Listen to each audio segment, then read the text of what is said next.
खरकबा माधव दसरा माधव गुली चानाय cab चौबा खलाई सिटीजेनशिप amendment bill चौबा खलाई खाकलब गुली चानाय रंग तिनी बुबाग्रा साक बायथां बंग जब नि अपॉइंटमेंट लेटर याफारखा नुयंग माओ नायतुंगदी पाइथक जरा चयाकरी दंग TV.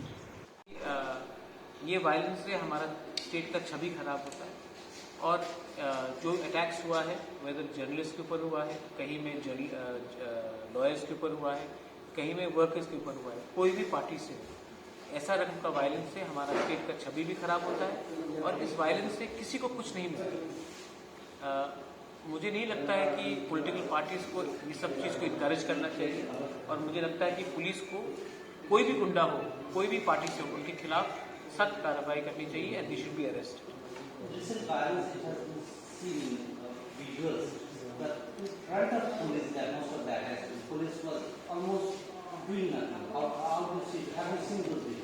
Have you seen the visuals जहाँ में मेरे ऊपर अटैक हुआ था SDM ऑफिस में 9th अप्रैल में?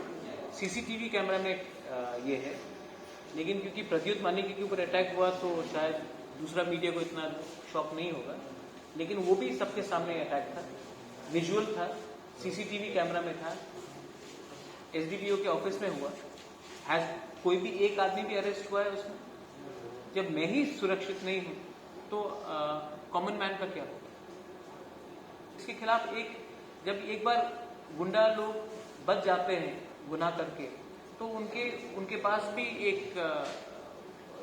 वो भी लैक्स हो जाते हैं और पुलिस को जब कहा जाता है कि डोंट अरेस्ट, तब इसमें क्राइम ही बढ़ता है। और इसके लिए मैं चाहता हूं कि एनी क्रिमिनल्स कोई भी पार्टी से कहीं भी उनका वोट हो, they should be arrested. Violence करके किसी को कुछ नहीं मिलता है। आपने देखा है कि जब मेरे ऊपर अटैक हुआ किसी ने एक आदमी भी आज तक अरेस्ट नहीं हुआ, तो इसका मतलब क्या है कि ये अगर प्रद्युत मानिकी को भी अटैक करके कोई अरेस्ट नहीं होगा तो आम जनता को अटैक करके किसी का ऑफिस जलाने से भी किसी को कुछ प्रॉब्लम नहीं है, क्योंकि कोई अरेस्ट नहीं होता। और कल अगर कोई और गवर्नमेंट आ जाए पावर में तो वो भी यही चीज करेगा। ये हमारे कल्चर में आ चुका है और ये कल्चर को बंद करना पड़ेगा। और इसके लिए जो ऊपर में बैठा है, जो मैं भी हूं, अपने पार्टी में ऊपर में बैठा हूं, मानिक सरकार है, हमारे मुख्यमंत्री विप्लव जी है, मानिक शाह है, जितेंद्र चौधरी है, मेवार कुमार जमातिया, NC देवर्मा है, हम सबको एक संग एक डिसीजन लेना चाहिए कि ये करके किसी को कुछ मिलता है, ये करके किसी को कुछ फायदा मिलता है, किसी को फायदा नहीं मिलता। इनफैक्ट हमारा स्टेट का नुकसान होता है, लॉ एंड ऑर्डर टूटने से पुलिस का मोराल टूटता है और इससे हम क्रिमिनल्स को ही पनाह देते हैं।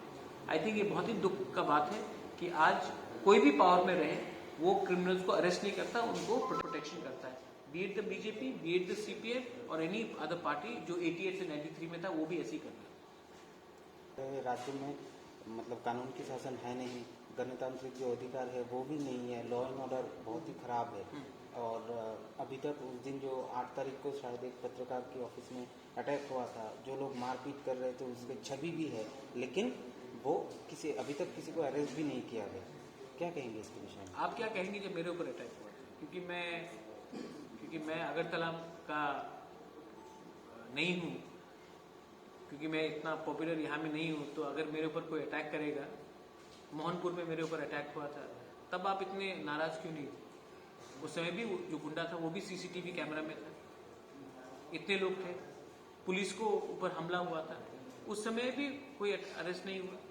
मतलब क्या है इसका मैसेज क्या है? कि आप कुछ भी कर सकते हैं और आपको कोई अरेस्ट नहीं करेगा। तो ये शुरुआत था वो मेरे ऊपर अटैक, ये चलते रहेगा, ये पॉलिटिकल वायलेंस कल्चर में है और मुझे बहुत दुख लगता है कि ऐसे रकम के वायलेंस से नुकसान हमारा स्टेट का ही होता है। मैं फिर से कह रहा हूँ, किसी के ऊपर भी अटैक हो, दे शुड बी अरेस्टेड। और मैं और एक बात बोलना चाहता हूँ, हमारे ये जो 5 लोगों को गोली मारा था, एक पुलिस सस्पेंड हुआ माधवबारी में। जब 5 लोगों को गोली मारा गया था, इनके पास तो कोई हथियार नहीं था, इनके पास तो कोई छुरी, तलवार या बंदूक नहीं था, तभी भी इनको गोली लगा है। कोई अरेस्ट हुआ, कोई सस्पेंड हुआ। तो ये बात आपको सोचना चाहिए कि किसके ऊपर हमला करने से कोई सस्पेंड नहीं होता है। और मीडिया को भी एक बार अंदर से देखना चाहिए कि जब इनके ऊपर अटैक हुआ तो मीडिया इतना नाराज क्यों नहीं था? आज जब अगरतला में हो रहा था, क्योंकि एक बार आपने छूट दे दिया किसी को, प्रशासन को, तो वो प्रशासन वापस आपको मारेगा 2 बार 3 बार 4 बार 5 बार। आपको भी सोचना चाहिए। Election, during the time of the election Tipra Motha ने एक कमिटमेंट दिया था कि हमारे जो माधवबारी में जिन लोगों को गोली लगा था, उनको गोली मारा गया था, उनका रिहेबिलिटेशन का प्रोसेस हम लोग शुरू करेंगे। इससे पहले हमने और एक प्रॉमिस किया था कि विश्वजीत देव वर्मा, पिंटूलाल चाकमा और मंत्रीलाल काइपिंग का फैमिली को भी एक हम लोग कॉम्पनसेशन देंगे। हमने माधवबारी के बारे में बात किया था। यहाँ में हमारे संग सुमित देव वर्मा, रवि कुमार देव वर्मा, बहुत देव वर्मा, शंकर देव वर्मा और मौतम देव वर्मा हैं। इन 5 लोगों को जब हमने सिटीजनशिप अमेंडमेंट एक्ट के खिलाफ जब हम लोग आंदोलन कर रहे थे तो इनको गोली लगा था। एडीसी ने पूरा अपना काम करके इन 5 लोगों को हमने अब नौकरी दिया है। मैं जानता हूं कि ये हमारा कमिटमेंट था पहले से, लेकिन बहुत लोग शायद भूल चुके हैं, बहुत लोग भूल भी जाते हैं इलेक्शन खत्म होने के बाद। लेकिन ये मेरा कमिटमेंट है और ये कमिटमेंट को पूरा करने के लिए मैं थैंक यू बोलना चाहता हूँ हमारे सीएम को, हमारे ईएम्स कमल कोला यहाँ में है, यहाँ में हमारे राजेश त्रिपुरा है, विजय बाबू है यहाँ में, और हमने सब ने ये डिसीजन एग्जीक्यूटिव काउंसिल में दिया है। और अब हमारे ये जो 5 लोग हैं जिनको गोली लगा था जब माधवबारी का प्रोटेस्ट हुआ था, उनको नौकरी दिया जा रहा है। I would like to congratulate and thank everyone for keeping our promise. Commitment बहुत इम्पोर्टेंट होता है और पॉलिटिक्स में आजकल कमिटमेंट बहुत कम लोग रखते हैं, लेकिन मुझे इसमें पॉलिटिक्स नहीं करना है। आप सबको कॉन्ग्रेचुलेशन, आपका नौकरी हो चुका है। ये नौकरी से इनका जो चोट, इनका जो दर्द है वो वापस तो नहीं जाएगा, लेकिन ये हमारी तरफ से एक छोटा सा एक जेस्चर है कि हम आपको नहीं भूले हैं, आपके खराब समय में हमने नहीं भूला।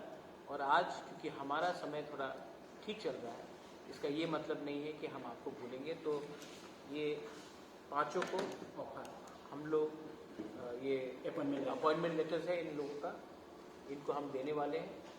एंड ये इम्पोर्टेंट अनाउंसमेंट है। बहुत लोगों को लगेगा शायद ये इम्पोर्टेंट नहीं है, लेकिन तिपरासा होने के लिए जिन्होंने सैक्रिफाइस किया है, जिन्होंने सैक्रिफाइस किया, आज ये लोग नेता नहीं है लेकिन इन्होंने बहुत सैक्रिफाइस किया है, और इनका सैक्रिफाइस, इनका बलिदान ऐसा नहीं जाना चाहिए। इसके लिए हमने इनको ये जॉब का अपॉइंटमेंट लेटर हम दे रहे हैं। Thank you very much.